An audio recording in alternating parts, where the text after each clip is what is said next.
ఇబ్బందుల్లో ఉన్నారు. మొత్తం సామాన్లన్నీ చూడండి, అటు మొత్తం అన్ని పోయి మూటలో పట్టుకున్నారు. మూటలో పట్టుకోవడం వల్ల పరిస్థితులు ఏం బాగోలేదని చెప్పేసి మేము రావటం అయిందండి. 15 రోజుల తర్వాత ఎడం చూడటం అయింది. 15 రోజుల తర్వాత చూడటం అయింది. ఇల్లంతా చూడండి. అమ్మ అయితే ఒక్కటే ఉండదండి. మేమందరం వేరు వేరు సాట్లు ఉంటాము. చెల్లి కొంచెం దూరంలో ఉంటుంది. ఒక్కటే ఇంట్లో ఉండి మరి మేము మా దగ్గర రావడానికి కూడా కుదరదు కదండి. అందుకని చెప్పేసి మేము అప్పుడప్పుడు వచ్చి చూసి వెళ్తూ ఉంటామండి. వరదల్లో చాలా ఇబ్బందులు పడింది, చాలా బాధపడింది. మేము చాలా దిగులు పడ్డాము ఆ గురించి. ఇదిగోనండి మొత్తం వచ్చేసి చూడండి, ఇవన్నీ అవార్లు పోయినాయండి. మూటలు కట్టేస్తున్నారు గొడ్లన్నీ.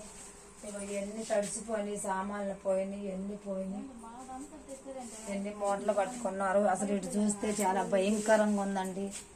అసలు చూడలేమండి, చాలా భయం అండి. ఇది భయంకరంగా ఉందండి. ఇల్లు లాగా లేవండి. అమ్మ ఒక్కటే చేసుకోలేదండి. చూడండి, మేము చదువు